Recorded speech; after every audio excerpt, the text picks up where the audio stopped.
and welcome to this week's video. We're going to be talking today about the pedal and specifically the sustain pedal. For those ladies of you out there, what has makeup foundation and the pedal got in common? Well, both make you look and sound beautiful. Let me explain. So us women, when we go out to a dinner or an event, we will often wear what we call foundation. And foundation, if you look at my skin, because I'm wearing some right now, it makes our face smooth. We don't see the bumps, we don't see the spots, we don't see the red blemishes. And it makes it all even and smooth. And that is the same with the pedal. So the pedal is what I call foundation for piano, where it takes your piano playing and it smooths it out. And the great thing about the pedal is that even if you're not a piano player, even if you're an absolute beginner, the pedal will do wonders for your piano playing. Hurrah! Amazing. And also, if you're a singer, you'll understand reverb. So the piano pedal is like reverb. It sustains the note. If you imagine you've got two notes, one note and one note, and what the sustain pedal does is it actually merges the two notes together. So exciting, right? How do we even work this pedal thing? Like what exactly is a pedal? I'm going to show you what the pedal is. It's one of these things here. Now you may have seen these small little plastic boxes. Do not get one of them. Please don't. They're not very good. Like honestly, you'll be like skating across the room trying to find it because it will have run off already. Yeah. So get a nice big heavy weighted pedal, and also make sure that you get the pedal for the same brand as your keyboard, unless it's a universal pedal, because what happens is, I don't know why, but they swap the sound around. So if you play a Yamaha pedal on a Roland, what will happen is you'll plug it in, it will be sustained and you haven't even pressed it, and then when you do press it, it stops sustaining, and that's really confusing. Once you've got your pedal, you want to plug it into the back of your keyboard if you've got a keyboard. If you're have the luxury of a real piano, hello, I love you, then you'll see three pedals, and it's the one on the right. So we're going to talk everything to do with pedals today. I'm going to give you two exercises. One exercise is for those of you that love a step by step. Just tell me what to do, Sam. Tell me exactly the note to play on. But some of you are more intuitive souls and you're like, don't tell me what to do. I just want to kind of mess around. So I'm going to give you two exercises, one for the mess arounders and one for the step-by-steppers. But first of all, I want to tell you three things that musicians always struggle with the pedal. The first thing is sometimes they don't even use the pedal. They don't even know what a pedal is.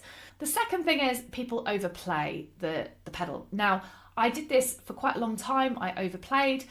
In all honesty, I don't think there is anything wrong in overplaying as you learn to use the pedal. It doesn't sound very nice, but you have to kind of go through that. If you're like me and you're intuitive and you just want to feel it and work your way through, then you're kind of going to have to go through the mushiness until you go, oh, I understand my own rhythm and my own groove. The third way is that if you like the step-by-step, sometimes when you're playing the pedal, you're pushing it down and up in the wrong time. So I'm going to start with the first exercise, which is for those step-by-steppers out there. And we are going to do three chords. The first chord is C. The second chord is F. We're going to do the second inversion to make my life a little bit easier. And then the third chord is G, but we're doing the second inversion of G as well. So just practice them. If we were to do it without the pedal, this is what it would sound like.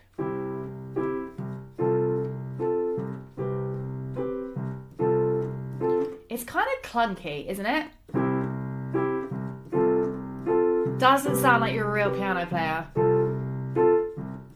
And then if you're singing on top, doesn't sound great. You ready? I'm going to show you the first exercise. We are going to press the chord down, and then we're going to put our foot on the pedal. So chord, foot on the pedal.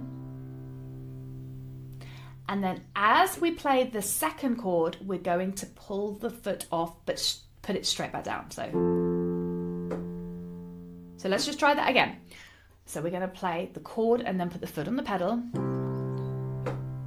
Then we're going to play the F, and as we play the F, we're going to take the foot off the pedal and then put it back down.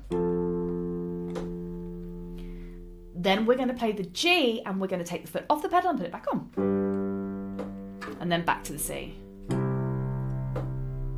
And what it does is it kind of gives that groove as well. So it's like you're almost like 1, 2, 1, 2, 1, 2, 1, 2, 1, 2, 1, 2, 1, 2, 1, 2. Now that's for you step-by-steppers, but if you are a little bit more of an intuitive soul like me and you love to improvise and just kind of jump off the deep end, then this is the next exercise I want you to do. And we're going to start by improvising around just the white notes. So nice and easy. We're going to do an arpeggio. So we're going to go C, G, C, G, C, G, C, G. Now without the pedal, this is what it sounds like.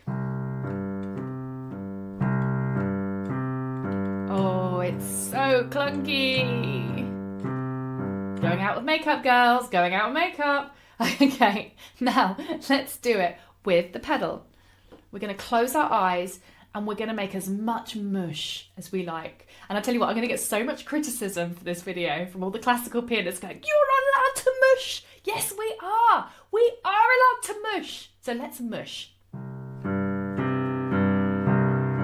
Oh, feel the mush.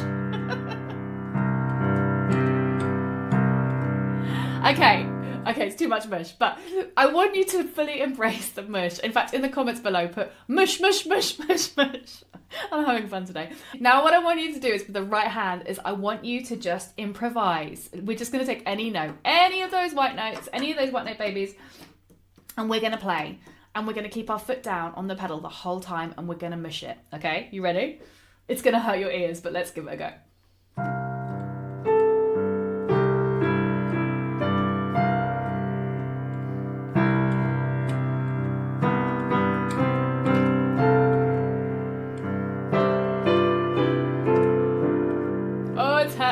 It's hurting me.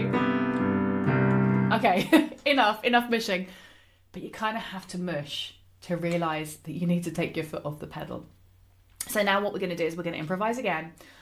We're going to mush, but the moment we feel that pain, we're going to take our foot off the pedal and then we're going to put the foot back down. Okay, let's give it a go. So close your eyes.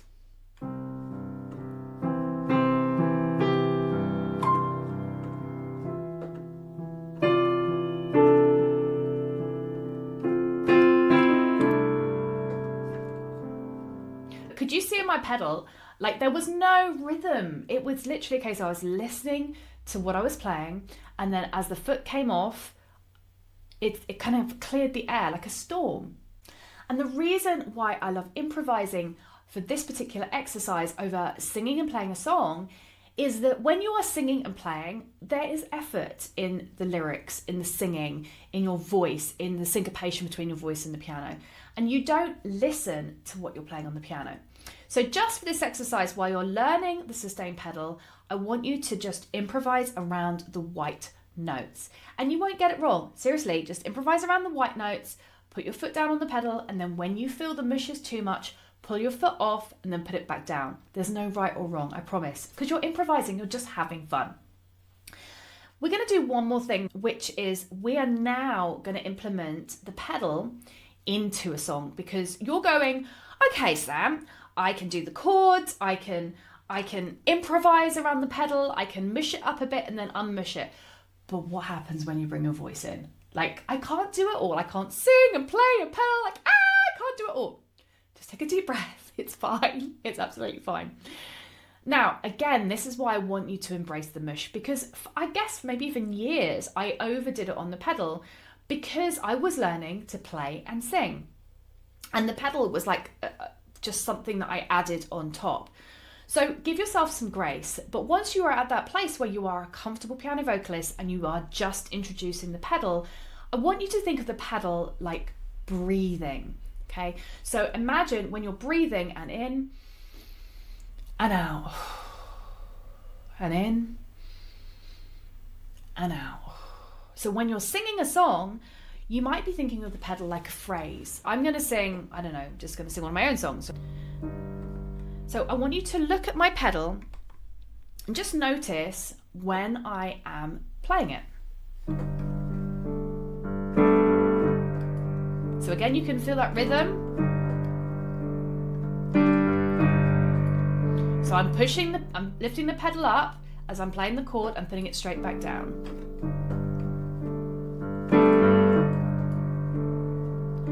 Lemon boy, big strawberries in my field, in my field. So you can see there's a rhythm going on with my pedal. I don't mind. Up, down. This lemon boy. It's a little bit like one of those breathing devices. So up, down, up, down, up, down. Lemon boy, colored one pink, takes away. Now you can see here, I'm pulling my foot up. Takes away my mind. Now, why am I pulling my foot up? I'm actually pulling my foot up because I'm taking some of the tension away from my voice and putting it into my foot, believe it or not. But that's another lesson in itself. But what you want to think of is the pedal is like your lungs. You're breathing in and out, in and out. And I personally believe that the only way that you can get good at the pedal is by making mistakes, is by getting mushy, by trying some of that rhythm, but then just by taking some songs and trying out that exercise that I showed you, which was the chord and then up and down.